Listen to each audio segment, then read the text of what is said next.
Just fucking do it. Subscribe now.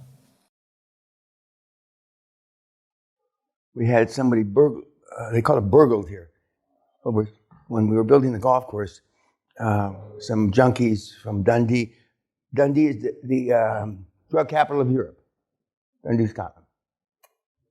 And we had some guys trying to steal the big earth removers and stuff. This was pretty hilarious to see them try to do that, but because they didn't have the key in them. Anyway, so my youngest son says, Daddy, I think this guy's out trying to steal something. So anyway, my older son and I got the shotgun case, one of the shotguns, and we came across behind the wall garden and came up behind him and just started shooting like in the movies. I said, aim high, Danny, aim high. We don't want to hit anybody if we don't have to. But scatter guns, you aim high, but anyway. And so they ran off. But I had told Derek, the little son, you go up to the snooker court, here's your gun, take your sister and your mom up there, and if anybody comes in here other than me, just give them both barrels. I forgot about him. So the police were here an hour and a half later, and not the chief of police, but kind of local constable, senior guy says, Mr. Peña, you have a reputation that you didn't move here to make friends. That's a fucking understatement. Just leave me alone. He says, so we're trying to explain what happened. Blah, blah. And then he said, you don't mind if we search the castle? So I'm saying, man, with my thumb up my ass, not thinking about him. Then I think about Derek up in the snooker room. Jesus Christ. So I'm running down there, and just as the door started to swing open, I jumped past the cop. And my son's one, he was about 6 or 7. But we've shot it. You can shoot a poacher here. Somebody fishes or hunts on your land. But there are no privacy laws. So if you happen to be unfortunate enough to living on the ground floor, which most of the houses in Angus, other than big houses like this, and your wife's taking a bath, and they can look in and be the pedophile that moved next door to you, and you can't do anything about it.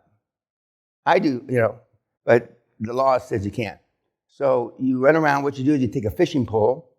You have a fishing pole in your Range Rover or on the golf cart. So you put a fishing pole under their arm. Then you shoot it. Or you shoot them, and then you put the fishing pole under their arm, and they're poaching. And so there's 4 or 5 stories, most of which are not true, because I'm a really good shot.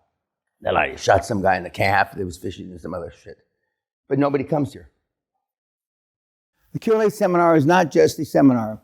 It is a blueprint for creating generational wealth as fast as humanly possible.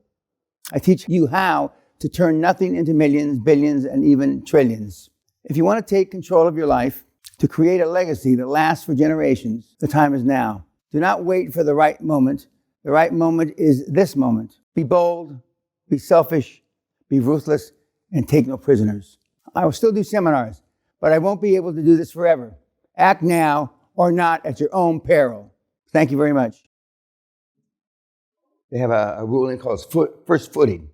New Year's Day, past midnight, they come and knock on your house, and you're supposed to give them, from hundreds of years ago, all the food you have because they're starving. That happened one New Year's here. It never happened again. Nobody ever came back because I was already asleep before midnight. And Sally says, you better come downstairs, Dan. You're going to be pissed off. She was correct about that.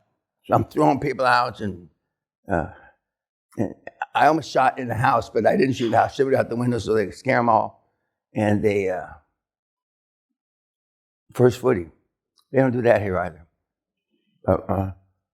Neighbors here that have been in here only 200 years are called interlopers. And they're newbies. Unless you're here 500, 600, 700 years, they don't consider you part of the community. I'm legendary that I didn't come here to be part of the community. I came here for privacy, as they say. But some of the same families have been here. We went out to a business dinner back in the, just at the turn of the century, 2000. We went to dinner, we went to meet a guy at the Reform Club, which is kind of the second tier half-ass club that rich people belong to. Not the real rich, but the half-ass. And so we're sitting in the foyer, and we're having a drink. And so he was charmed with Sally, and so, why don't you stay for dinner? And the food is notoriously bad. It's like the boarding school dinner. So we did, and he ordered a half a bottle of red wine for dinner. So Sally looks at me, and I look at her, a half a bottle. And so the waiter, all the waiters were black at that time, comes up and he says, he'll order more, but, and so then he's into his story. He tells everybody. All the waiters know the story. And he's talking about the 1066, William the Conqueror, and Uncle Willie. So he talks about 15, 20 minutes about Uncle Willie. Now, I'm guessing it might be William the Conqueror, okay? Because there's a lot of people related to him. And then finally, he gets up to go to take a pee, relieve himself, and then so the black waiter says, it's William the Conqueror, don't you? Yeah. We think he tells everybody the same story. He could have me fill in for him and tell him the same story. That was his claim to fame. And he had a quadruple barrel name. You're judged by where you are in the stature, if you're related to the Queen or the King or William the Conqueror, by how many names you have, last names. So he had a quadruple barrel name, and he's all fucked. Everybody knows he's fucked up. And he says that his 6th year, when he was 6 years old, they sent him away to boarding school when he was 2.5. Okay. So he's in his 3rd year of boarding school, and his dad told him he couldn't come home because he had misspelled one of his 4 names. So the kid had to spend his 3rd or 4th Christmas by himself at boarding school, and he said that obviously it damaged me, and he got. So then the next story. About how he is damaged, no question about that. But everybody, if you don't have a story back at least 1,000 years, you're nobody. The Earl of South Esk, God rest his soul, had his 90th birthday a number of years ago, and we were invited. And his son had his 50th birthday same day.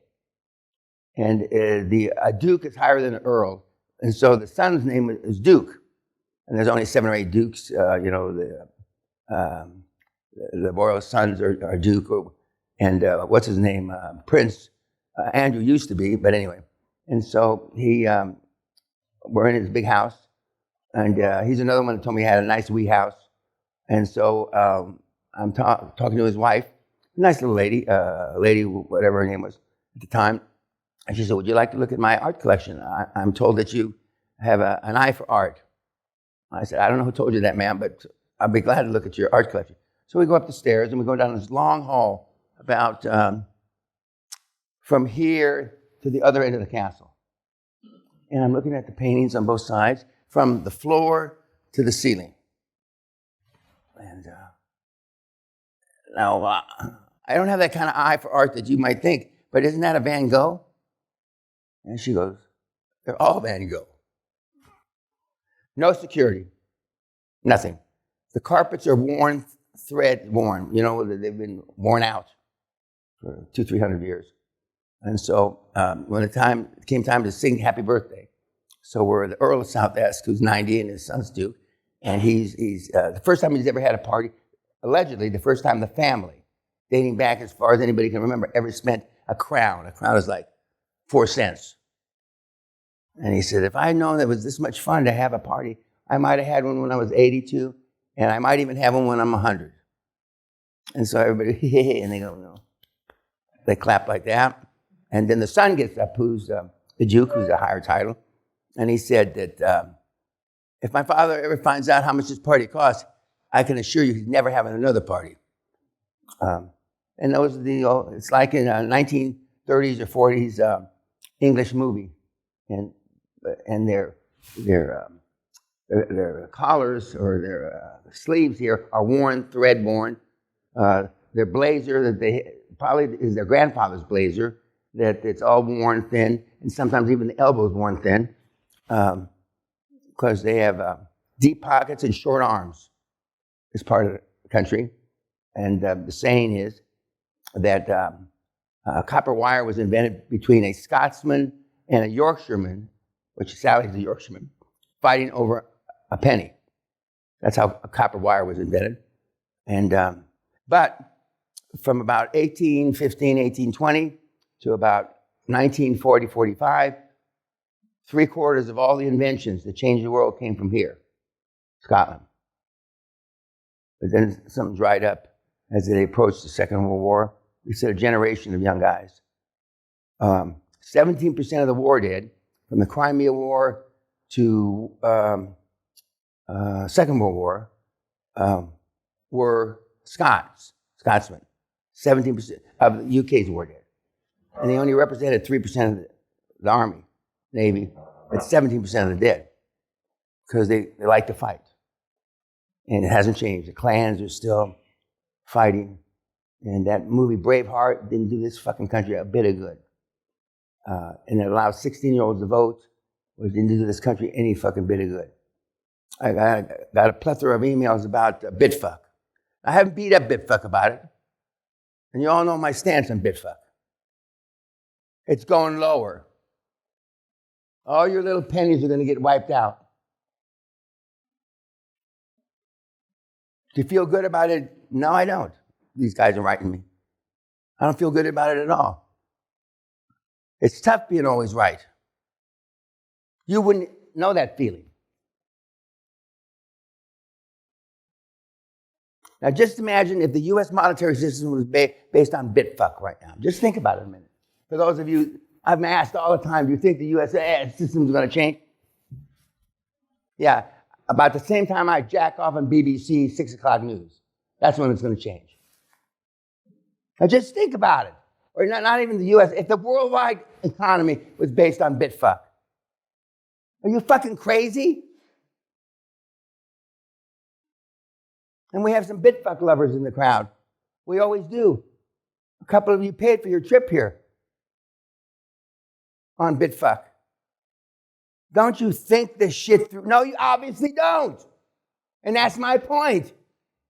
Anybody that's got more than an 80 IQ and has got more than $50,000 knows that's absurd on the face of it. And you know people. You go out to eat and drink and maybe play golf with people that think the opposite. And that's where you're getting financial advice from. It's a fucking joke. Now, will it go to zero? This time around, probably not. Will it go to zero someday? I said it before and I'll say it again, yes. And what should you do with your Bitfuck? I don't give a fuck. So don't ask me. I mean, you should be embarrassed, those of you that think that.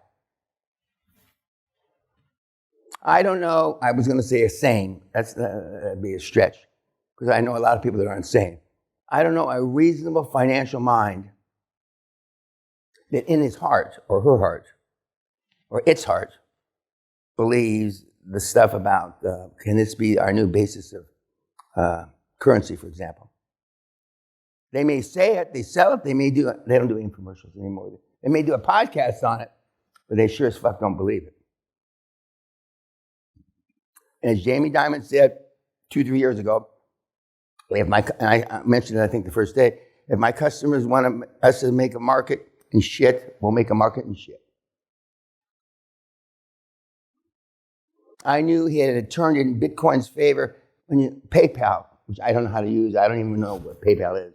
But I'm told, or I read, that you can use Bitfuck on PayPal. And then when they made it fractional for all the little morons to lose money, then I said, well, it's a way. I don't know how far it's going to go away. But my advice is always sell a toy, keep 2 turds. I said it when Bitcoin was $117,000 3 or 4 years ago. I said it again when it was 160 or something thousand here more recently. So anybody that would listen to me would have if you keep doing it a third, they still got some. But what did you see last night? Oh, yeah, fear. Yeah. Not all those things he's done, that I've done. I would not recommend for the weak of heart. And the older you get, 2 things I thought about walking over here. The older you get, your balance gets fucked up. At about 55 years old, your balance starts to leave you. And it diminishes over time depending on how much long you live. And if you go back and you look at the guys, the big hitters, not necessarily Warren, they stepped down from their positions in these big companies they founded, normally in their 70s. Two reasons for that. Number one, is it called your Arcadian clock inside? That's the right word? Arcadian? Your ability, when you go from an 8-hour time zone to another, your body can't adapt. It starts decreasing at about 65, and by 75 or 80, you have virtually very little ability to adapt to new time zones. And I can tell you for myself, since I got in my mid-70s, where I'm famous for saying on the front page of the Financial Times, jet lagger for cunts. I said that in the early 80s. And but now that I get older, I don't adapt as well to jet lag as I did when I was 35, 45, 55. And so, an old guy told me, old insurance guy who was 100 years old in Wall Street many years ago, he said, you'll see, assuming you live this long, that it's hard. And a lot of the guys either stop traveling or step down. Because if they have big international portfolio, they should.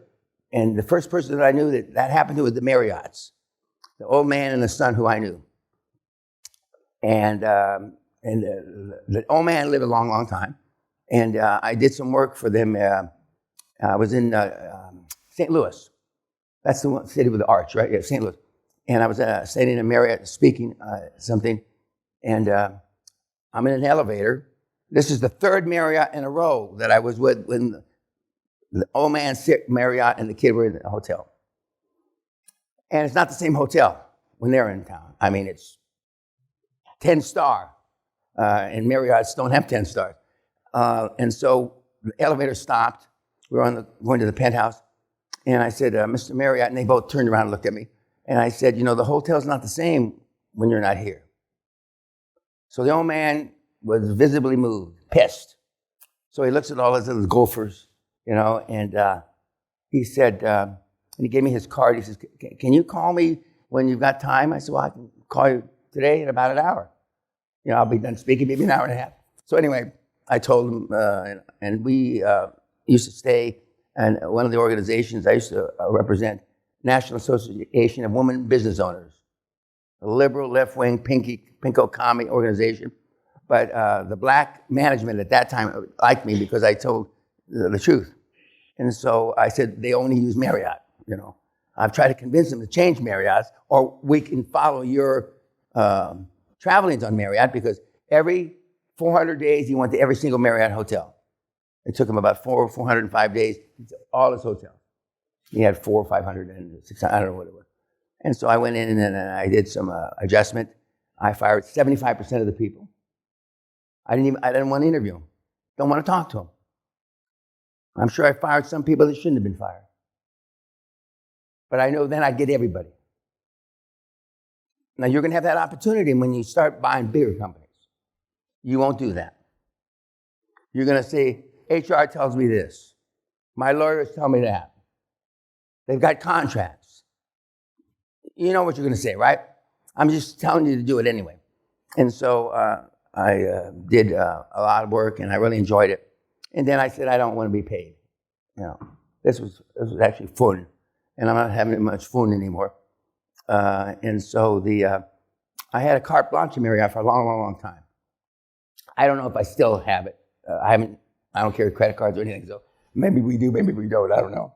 But that was maybe 20 years ago. And then the old man died, and then the kid died not that long after that.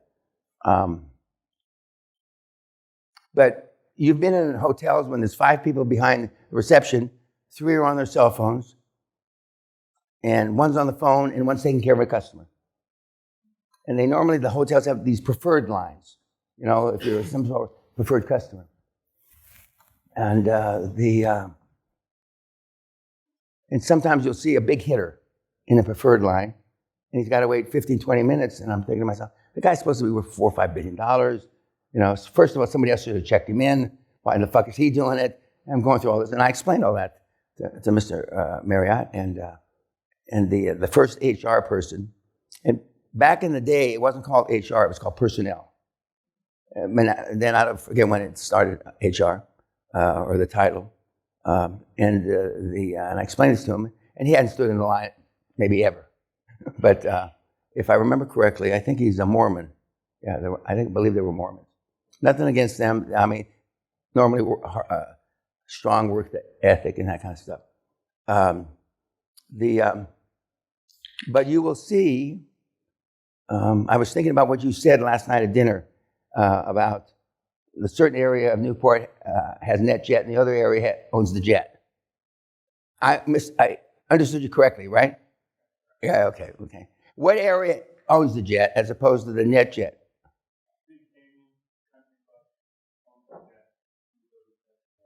Okay. No. We're a shareholder, I guess you call it. But I might have mentioned to somebody that. But Sally and I don't ever fly with anybody. So a lot of the golfers fly in 3 or 4 jets. And so the ideal would be when I had a bunch of companies that senior executives fly. Although I never allowed 2 executives to fly in the same plane, because I've seen all the management team go down, get killed, and then the companies are normally in big trouble. Okay, thank you, YouTube.